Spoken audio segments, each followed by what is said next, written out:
भगवान श्री कृष्ण और नारद जी की रोचक कथा। एक बार देवर्षि नारद के मन में आया कि भगवान के पास बहुत महल आदि हैं, एक आध हमको भी दे दें तो यहीं आराम से टिक जाए, नहीं तो इधर उधर घूमते रहना पड़ता है। भगवान के द्वारिका में बहुत महल थे। नारद जी ने कहा, भगवान आपके बहुत महल हैं, एक हमको दो तो हम भी आराम से रहें। आपके यहाँ खाने पीने का इंतज़ाम अच्छा है। भगवान ने सोचा कि ये मेरा भक्त है, विरक्त सन्यासी है, अगर कहीं राजसी ठाठ में रहने लगा तो थोड़े दिनों में ही इसकी सारी विरक्ति भक्ति निकल जाएगी। हम अगर सीधा ना कहेंगे तो यह बुरा मान जाएगा, लड़ाई झगड़ा करेगा कि इतने महल हैं और आप एक भी नहीं दे रहे हो। भगवान ने चतुराई से काम लिया।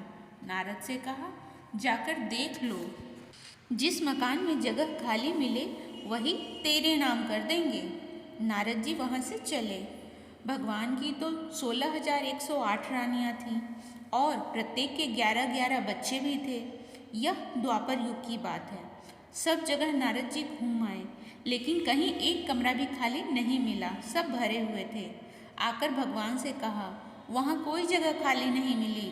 भगवान ने कहा, फिर क्या करूं, होता तो तुमको दे देता।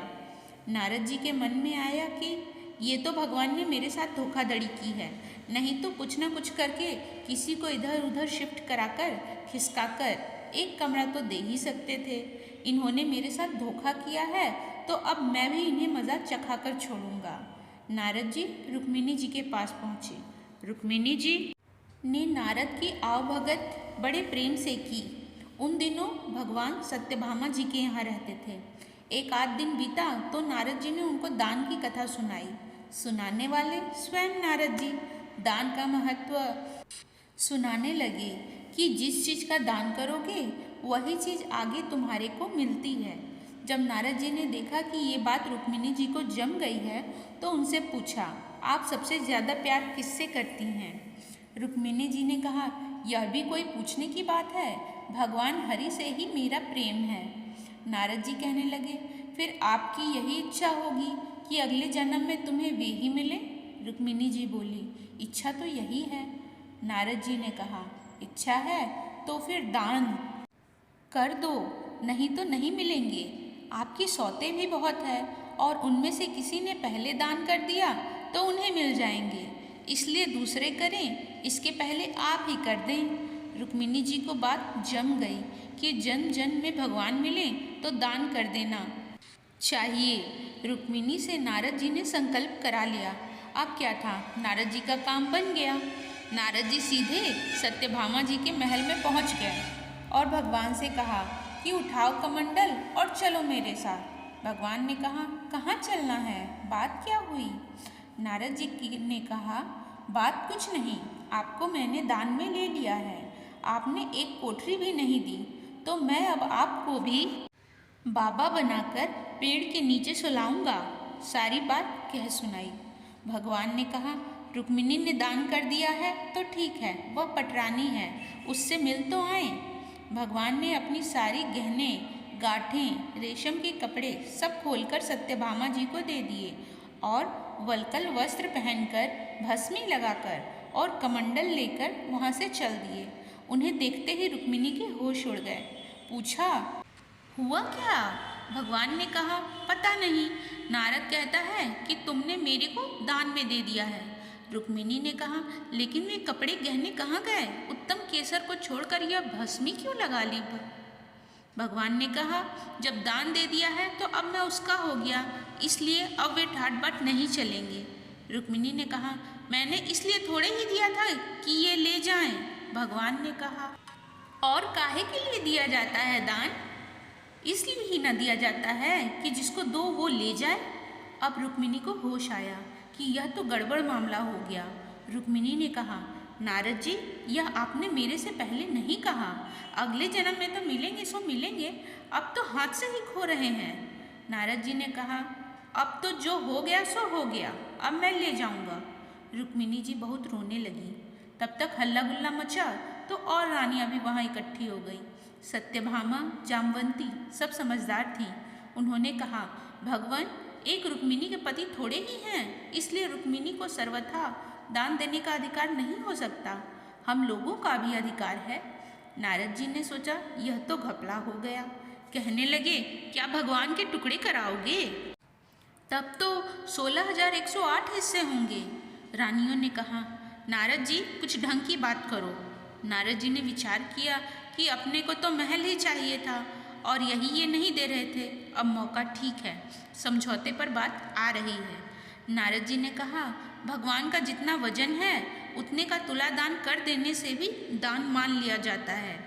तुला दान से देह का दान माना जाता है, इसलिए भगवान के वजन के बराबर सोना, हीरा, पन्ना दे दो। इस पर सब रानियां राजी हो गई। बाकी तो सब राजी हो गए, लेकिन भगवान ने सोचा यह फिर मुंह में पड़ रहा है, इसका महल का शौक नहीं गया। भगवान ने कहा, तुला दान कर देना चाहिए, यह बात तो ठीक है। भगवान तराजू के एक पलड़े के अंदर बैठ गए।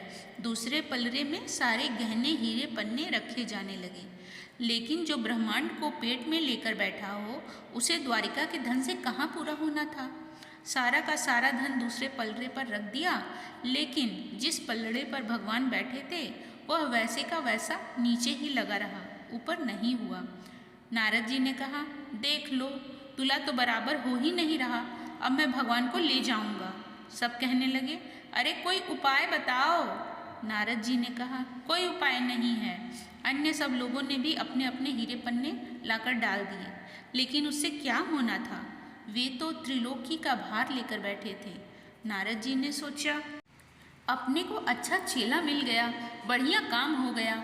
इधर सभी रानियां चीख रही थी। नारद जी प्रसन्नता के मारे इधर उधर टहलने लगे। भगवान ने धीरे से रुक्मिणी को बुलाया। रुक्मिणी ने कहा, कुछ तो ढंग का उपाय निकालिए, आप इतना भार लेकर बैठ गए, हम लोगों का क्या हाल होगा। भगवान ने कहा, ये सब हीरे पन्ने निकाल लो, नहीं तो नारद जी मान नहीं रहे हैं।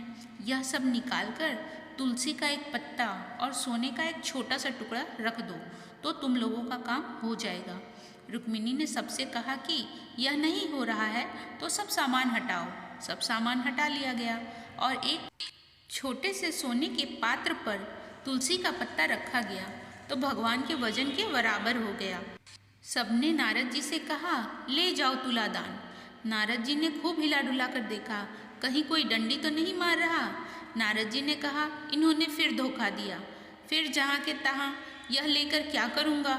उन्होंने कहा, भगवान यह आप अच्छा नहीं कर रहे हैं, केवल रानियों की बात सुनते हैं, कभी मेरी तरफ भी देखो। भगवान ने कहा, नारद आपकी तरफ ही तो देखता हूँ, आप सारे संसार के स्वरूप को समझकर फिर मोह के रास्ते में जाना चाहते हैं, तो मैं आपको गलत राह पर कैसे जाने दे सकता हूँ। तब नारद जी ने समझ लिया कि भगवान ने जो किया सो ठीक किया। नारद जी ने कहा, एक बात मेरी मान लो, आपने मुझे तरह तरह के नाच अनादिकाल से नचाए और मैंने भी तरह तरह के खेल आपको दिखाए, कभी मनुष्य, कभी गाय इत्यादि, कभी इंद्र, वरुण आदि। संसार में कोई ऐसा स्वरूप नहीं जो 84 के चक्कर में किसी न किसी समय में हर प्राणी ने नहीं भोग लिया। अनादिकाल से यह चक्कर चल रहा है। सब तरह से आपको खेल दिखाया, आप मेरे को ले जाते रहे और मैं खेल करता रहा। अगर आपको मेरा कोई खेल पसंद आ गया हो तो आप राजा की जगह पर हैं और मैं ब्राह्मण हूँ, तो मेरे को कुछ इनाम देना चाहिए। वह इनाम यही चाहता हूँ कि मेरे शोक मोह की भावना निवृत्त होकर मैं आपके परम धाम में पहुँच जाऊँ। और यदि कहो कि तूने जितने खेल किए सब बेकार है, तो भी आप राजा हैं। जब कोई बार बार खराब खेल करता है तो राजा हुक्म देता है कि इसे निकाल दो। इसी प्रकार यदि मेरा खेल आपको पसंद नहीं आया है तो फिर आप कहो कि इसको कभी संसार की नृत्यशाला में नहीं लाना है, तो भी मेरी मुक्ति है। भगवान बड़े प्रसन्न होकर तराजू से उठे और नारद जी को छाती से लगाया और कहा, आपकी मुक्ति तो निश्चित है। मित्रों, कहानी पसंद आई हो तो वीडियो को लाइक करें, चैनल को सब्सक्राइब करें और कमेंट में जय श्री कृष्ण अवश्य लिखें। जय श्री कृष्ण।